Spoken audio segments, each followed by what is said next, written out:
I'm a fashion stylist. I work as a creative director. I'm bored. I'm black. I'm gay. I'm proud. I'm alive. I'm free. I'm angry. I'm sad. But I'm more angry than sad. Why are you angry? White people. The current state of the world being without control or power. Not being as free as I think that I am, or I've been taught to believe that I am. Racism, capitalism, misogyny, nature. The work that I do is, I would say, mostly based on activism in one way or the other. But as an artist, I do mostly creative direction, so I do styling, I write concepts for commercial platforms or art platforms. My work also hangs in museums, so in that sense I'm an artist in that sense as well. I do photography as well, and I direct. As a black man mostly working in fashion, because that's what I've done mostly, I mean, the experience is similar to everywhere else. You would think that white people that are more educated would be less racist, but I've come to learn over the years that that is not the case. Also, to work in fashion or to work in art doesn't mean that you're educated, so therefore, oxymoron, I guess. Racism is something that I experience all day, every day. I would have to say that in the fashion industry in particular, it is something that has been in the past really thoroughly overlooked, and still today people don't really know how to talk about it. So I very often find myself in spaces where I'm one of few, and I will be treated accordingly. So people will say weird things, do weird things, ask you for permission to say weird things or do weird things. Being in an environment in which I work as a stylist, but I see that no one else might be black, or the model is black and just me, and I see how she's being made up and her hair is being done by a person who is not of the same race or of the same color, who understands what our textures and features mean.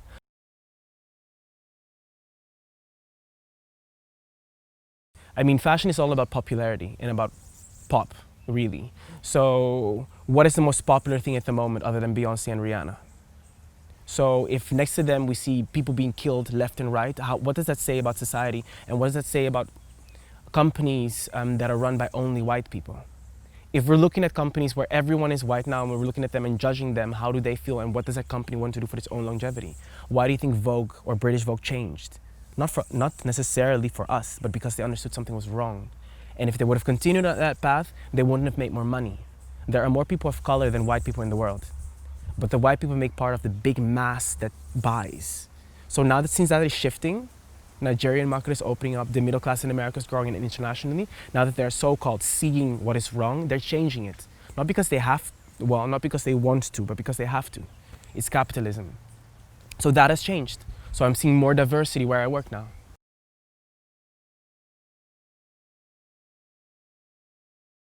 I think that once the word diversity became popularized, people started to think that diversity meant to have different people of different color. That's not diversity. That should be called inclusion, but I think it's difficult for people to understand something that they're not really used to being confronted with all the time.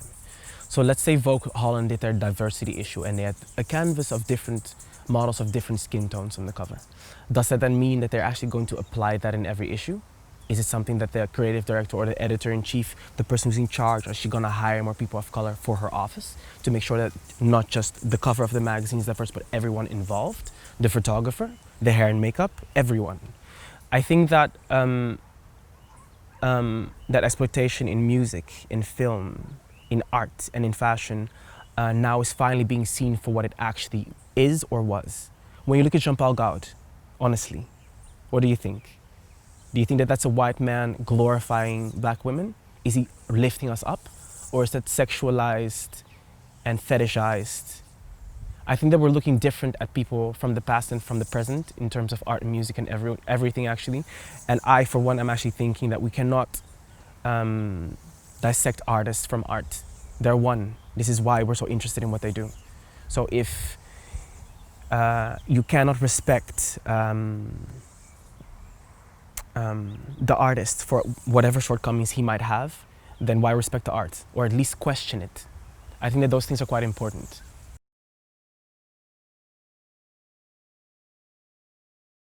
I mean, I live in Holland, I live in Amsterdam. Cultural appropriation is not being seen as an actual topic and or issue there, just like white privilege is not being recognized. So we have a lot of black artists working with white artists and allowing them to say the N-word and allowing them to make black music. A big example of this is a girl called Femke Louise.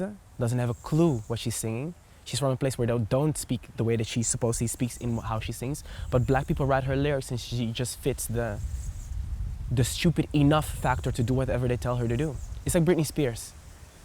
Constantly white people need to find a white girl to do what black people do to make sure that it sells. And of course it sells because white girls like to look at other white girls.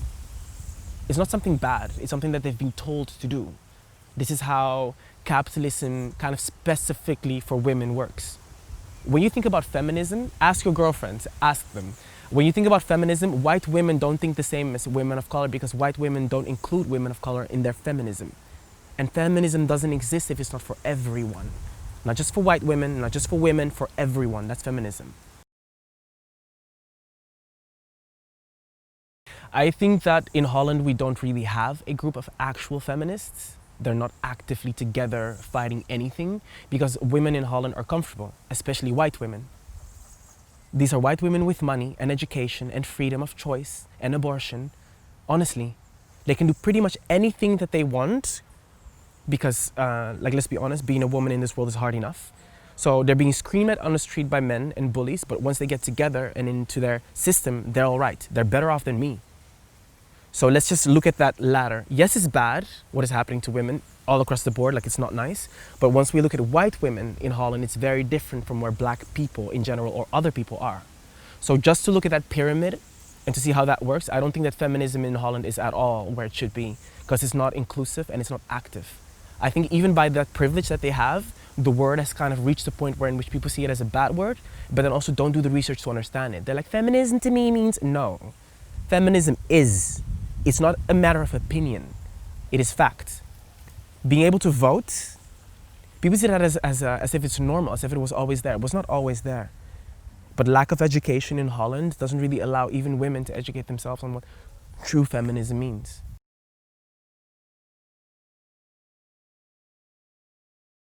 Well, I am a black gay man. The LGBTQA+ movement is very important to me because it actually dissects me from heteronormative people. When I look at the LGBTQA+ community, especially the black community within that, we're being murdered left and right by black people. Trans women are being killed by black people. Not to say that white people are not doing this, they are. But it's mostly within our communities that we're being murdered because we're too feminine or too gay or not the status quo or not godlike or not heterosexual, all of these things. So for me to look at Black Lives Matters and the gay rights movement, the gay civil rights movement, they're two completely separate things. But yes, I agree that white people within the LGBTQA+ movement that dissect it from the rest of us, people like me, people that are trans and black, people in Brazil, people all across the world that are not of the white status, white male status, might I add even, they're taking over the exact platform to do the same. But Black Lives Matter was made up by a black gay guy, like he's one of the first people to fight in it, but he's the one that's least respected within it because black people don't care about us. They don't care about us at all. Black people need to wake up. I cannot say that I'm part of the Black Lives Matter movement without saying that I'm part of it for my community specifically as well. So let's say I call myself a gay activist. I'm a black gay activist and I fight for black gay people.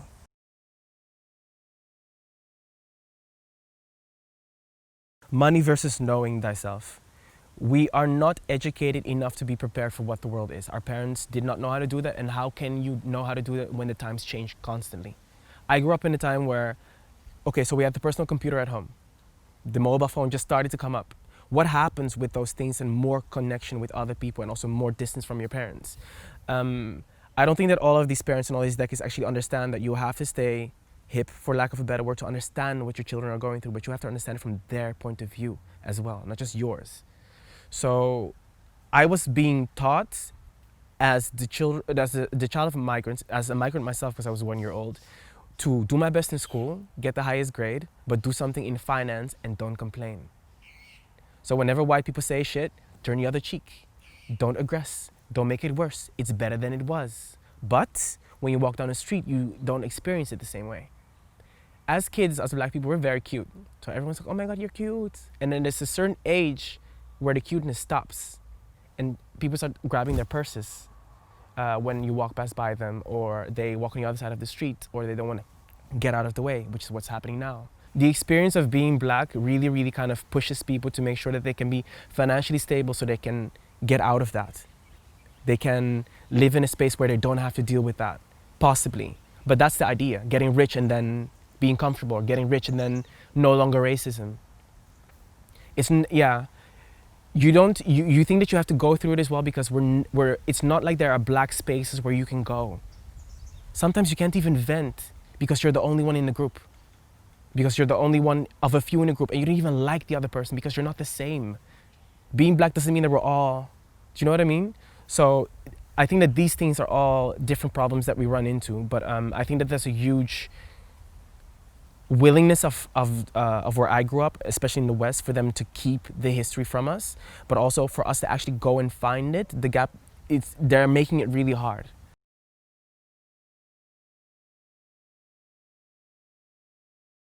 I'm the oldest of 11 children. My parents have 11 kids, and I feel very responsible towards them to make sure that I make the world a safer space for them.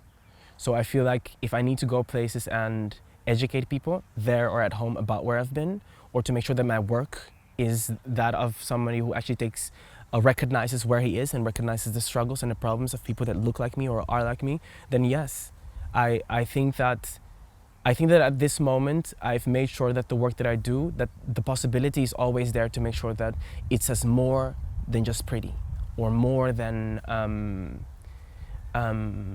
tree, or pretty picture, or beautiful person. It has to speak, not just for me, but also for the person that I'm actually working with in that moment. It's easy for me to go find a stale, blank canvas, white, blonde, everything, tall, to put something on that and make it look pretty, but it's more interesting for me to show people that have something to say, have something to add, who are crying for help, or who are showing how happy they are where they are. Because we tend to think that, that the third world countries in the world, that those are the places where black people live. Look at Middle America or Central America, look at Eastern Europe. Honestly, look at the Middle East, especially after what America's done to it. So I'm trying to understand what it is like to be me in other places, let's say if I was born something else, but I'm also trying to understand from their point of view, what are you experiencing? What is your reality? Because I come from privilege. I come from healthcare, clean streets, education. Schooling is basically paid for in Holland, even though it's a trap on its own. I come from a different type of privilege, and I can never understand another person's reality until I go there, but also until I really sit down and not so much compare, but just listen to them. In their language preferably, but listen to them.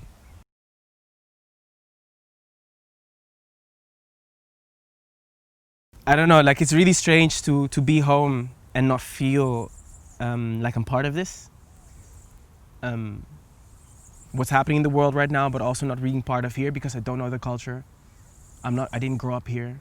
So to be here and to be gay and to be black and to be from the island where we decided to stay part of the kingdom where slavery is such a huge part of the history, to see how white people move here, to smell the air, to go to the ocean, everything is weird.